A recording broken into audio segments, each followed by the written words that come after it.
Back in 2019, I tried to watch an anime series called Knights and Magic. It's a mecha isekai that takes place in a fantasy land where they use magic to pilot silhouette knights, their world's named for the mechs.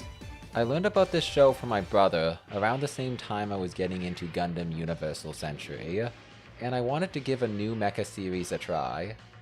So I'm gonna describe what I remember from my first viewing. The show starts with a man who loves mecha who gets reincarnated into a world of magic and mecha. He decides that he wants to become a Night Runner, this world's name for a pilot. At a young age, he studies his hardest and becomes a genius at magic, befriending two siblings, a boy and a clingy girl, to teach them magic. On the first day of school, he befriends a dwarf and designed a gun-shaped wand. He then proceeds to blow away his professors by showing them a fireball that is leaps and bounds better than anyone in his age range, letting him skip a couple of grades. A small time jump and their class is going camping until they get attacked by monsters. That's what I remember when I first viewed it. I stopped. I wasn't interested in watching an isekai protagonist who was able to do anything and was better than everyone else at a young age. I just dropped it. Seed time, baby! I'm going to have to talk about Gundam Seed, but I'll avoid any major plot elements. Jump forward to the second half of 2021. I was watching Gundam Seed in a group. The reason I watched it was because someone told me it was like the original Gundam from 1979, but turned up to 11. I did not like it. It wasn't complete shit, and unwatchable, but the original just had more heart into it. During Seed, we didn't like Kira. He had his moments, but since episode 1 had him reprogram the Gundam, having him create new and better code in the middle of his first battle, and winning in the end. The justification was because he was special. He never really needed to get better, with his noble ideas that was frankly too easy for him to achieve. During Seed Destiny, none of the people I was watching with cared to see Kira. Then something strange happened. We decided to start clapping ironically whenever Kira easily defeats someone. But by the end of the show, I felt like it wasn't ironic, because I have grown accustomed to being on Kira's side. It wasn't until I read a tweet that mentioned that Kira was more of a Superman story and less of an Amuro 2.0, Gundam's first protagonist. I still didn't like the show, but I didn't hate it as most people do. So a theory: what if you pretend that you enjoy what the author is trying to convey? See the characters how the author sees them, rather than preconceived notions. During my viewing of Gundam Seed, I came across these two pieces of art from Takuji Kato, the author and artist of the manga adaptation of Knights and Magic. The pictures were made to celebrate Ernesti's appearance in Super Robot Wars 30, a tactical mecha crossover game. Through these images, I've changed my views on the type of show Knights and Magic was. The first image depicts Ernesti in amazement from seeing so many famous mechs all in one place, being able to fight alongside them as equals. The second image depicts Ernesti in the hangar, excited to having lunch with such a famous pilot from the Grips War, Quattro Bagina. I asked myself, what would Ernie even talk about? Would Quattro be interested? How would Ernie's experience in his world affect the way he talked to the other characters? Then it hits me. Ernie is a mecha fan who is living the dream of piloting a robot and fighting foes. This is probably the best thing to happen to him. And that's what the show's about. It is not about the complexity of war, child soldiers, or what it means to fight. It's a wish-fulfillment show for mecha fans, a boy who just wants to pilot and build his dream mecha. Nothing more complicated. Man, I love these two images. By the way, I'm leaving out lots of details about the second half of the show, since I wouldn't want to lessen someone's experience if you so happen you decide to watch it. So I came back to the show, ready to give it a second chance. And get this, last time, I stopped watching on episode 1. This time around, I told myself to treat it with more wonder. Before, I didn't like how Ernie was able to jump leaps and bounds ahead of all his classmates and design a new wand, but looking back, all his actions are supported by the show. I still don't have to like that his past life gave him such a huge advantage, but at the end of the day, that's what most isekai is all about, living a new and better life. This show entirely relies on how much you enjoy Ernesti's antics, so let's talk about him. Ernesti, nicknamed Ernie, was a very skilled coder who was admired by his peers and was a huge Mecha fan. Until an accident happens that gets him reincarnated into another world, only getting his memories back after a Silhouette Knight saved him, he became determined to become a Night Runner and build his dream robot. And he looks like a girl!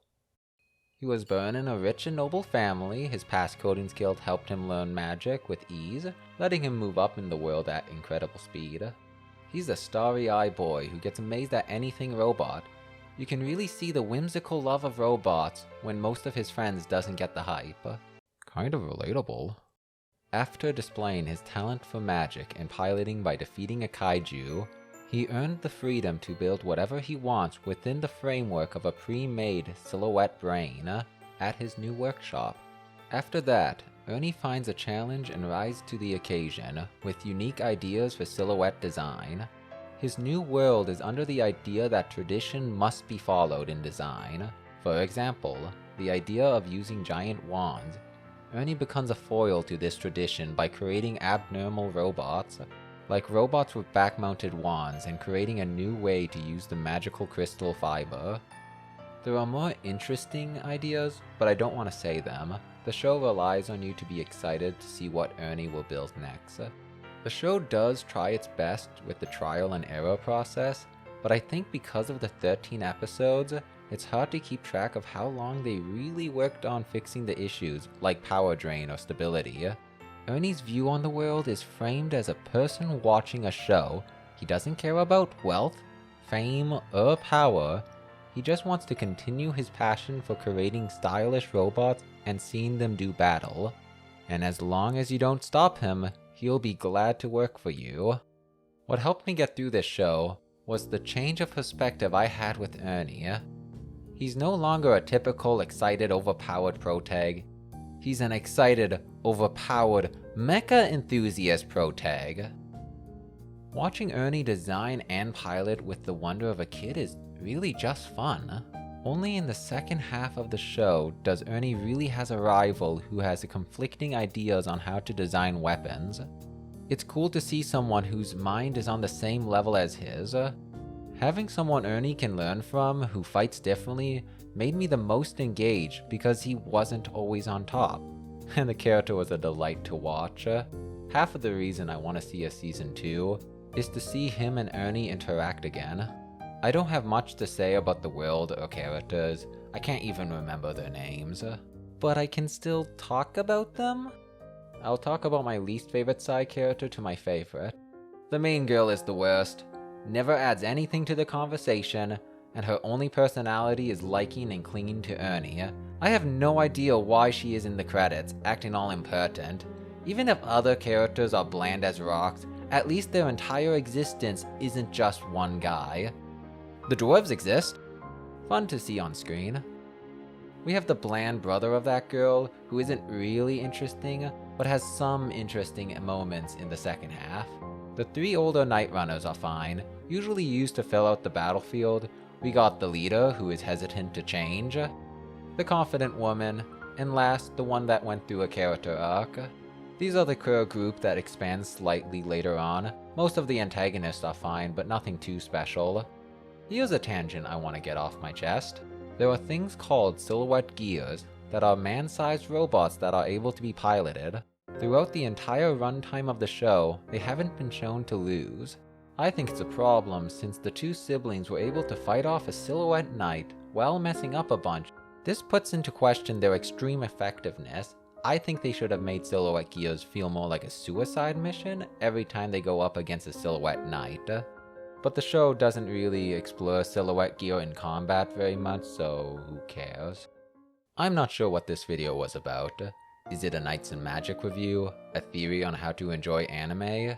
Or just thoughts about the show? I don't know.